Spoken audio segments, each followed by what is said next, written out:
mungkin dari salah satu dari kita atau banyak dari kita sudah belajar tetapi hasil tidak sesuai ekspektasi, bahkan jauh dari ekspektasi tersebut.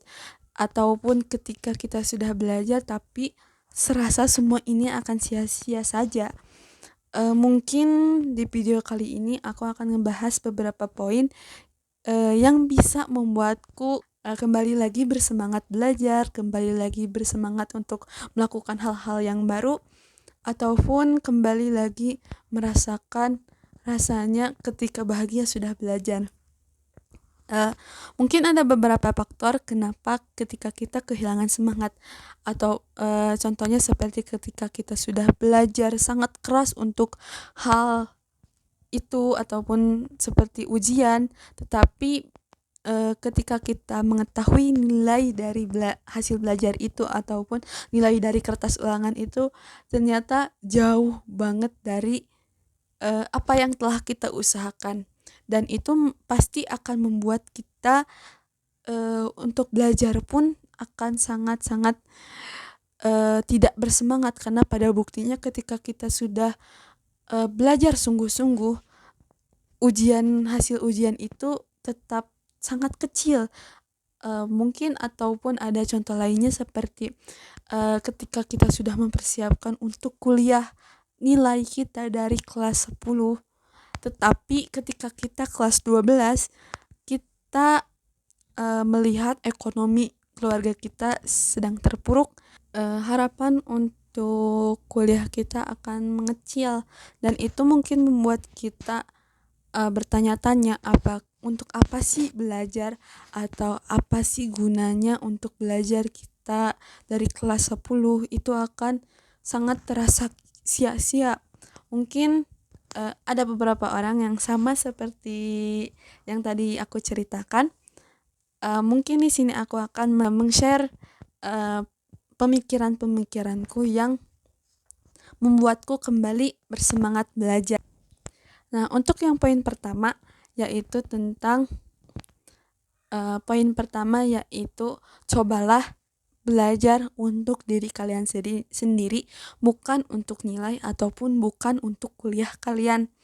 Karena menurutku ketika kita mencoba mengusahakan sesuatu untuk hanya diri kalian sendiri, itu akan jauh terasa lebih menyenangkan daripada harus belajar di bawah tekanan nilai. Dan aku tidak bicara bahwasanya nilai itu jelek ataupun belajar untuk nilai itu jelek. Itu tidak jelek, tetapi menurut pribadiku itu kurang tepat, karena mungkin ketika kita belajar dengan sungguh-sungguh tetapi pada kenyataannya ketika kita nilai kita itu sangatlah kecil, ataupun seperti contoh tadi ketika kita tidak kuliah, semangat belajar kita akan sangat menurun. Untuk supaya kita tidak yang namanya down saat belajar ataupun hilang semangat saat belajar, ketika itu dan meniatkan hati belajar hanya untuk diri kita sendiri, maka kita akan lebih semangat ataupun lebih tidak berekspektasi tinggi. Tapi kan nilai juga kan penting untuk kita belajar ataupun untuk masa depan kita.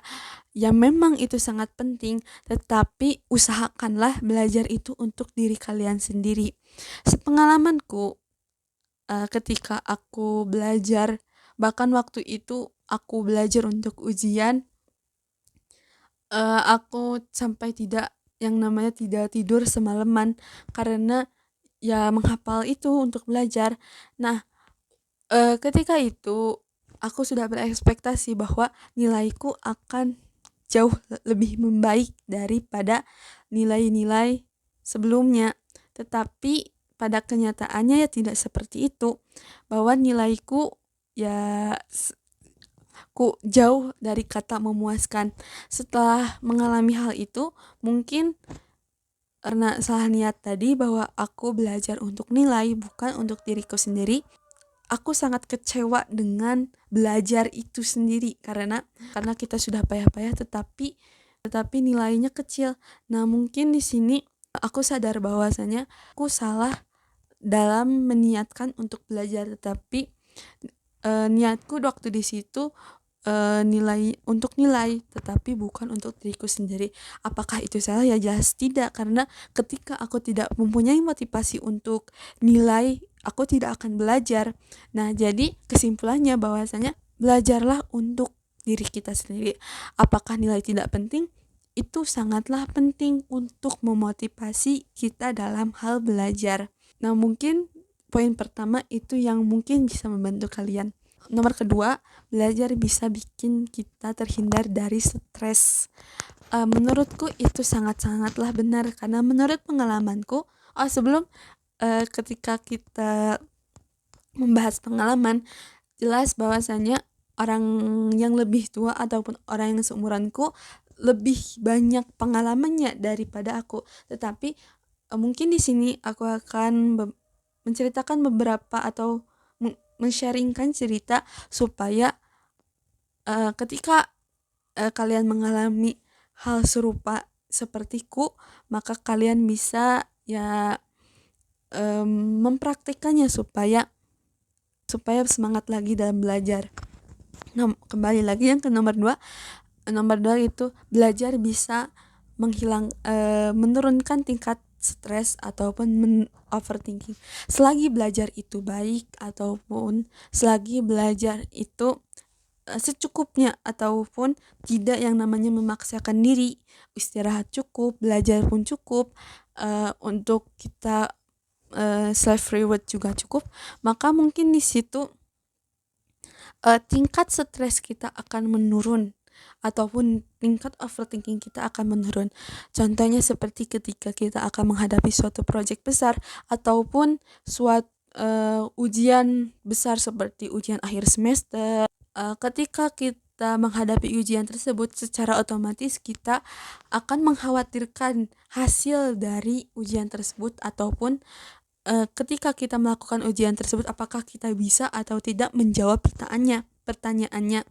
Nah, mungkin untuk ketika kita sudah belajar ataupun kita mulai belajar menyicil materi ulangan, secara otomatis mungkin kita akan bisa menghilangkan overthinking kita, karena overthinking itu menurutku adalah sesuatu hal yang baik tapi juga buruk, karena overthinking itu adalah suatu alarm tubuh diri kita bahwa kita harus melakukan sesuatu.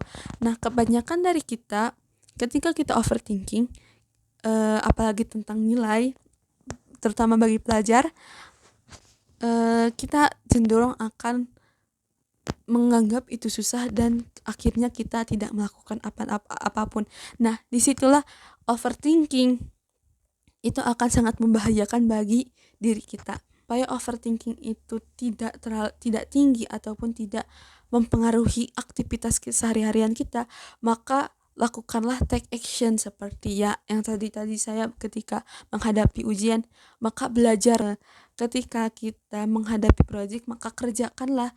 Nah, dalam konsep belajar ini, ketika kita belajar ataupun karena untuk menghadapi ujian, itu akan sangat membantu kita dalam meredakan stres ataupun overthinking. Yang nomor ketiga, belajar bisa bikin kita banyak kenalan. Menurutku ketika kita ingin memulai percakapan dengan orang lain, otomatis kita harus punya topik. Nah, topik ini juga penting karena ketika kita tidak mengetahui topik yang akan kita bicarakan, otomatis pembicaraan tersebut akan terpotong setengahnya atau terpotong dengan tersendirinya karena ketidaktahuan kita. Nah, ketika kita belajar, otomatis kita mengetahui beberapa hal. Nah, itu juga bisa akan menjadikan bahan topik ketika mengobrol dengan orang baru ataupun mengobrol dengan lingkungan sekitar. Jadi belajar juga mampu bisa membuat kita lebih banyak kenalan. Masih sangat banyak poin-poin yang bisa kita praktekkan supaya semangat belajar. Tapi menurutku dan sepengalamanku, ketiga poin tadi itu sangatlah bisa membuatku untuk semangat kembali belajar. Oleh karena itu, kalian bisa mempraktikkan ketiga hal ini. Semoga membantu dan untuk untuk semoga membantu dan terima kasih sudah sudah menonton sampai akhir.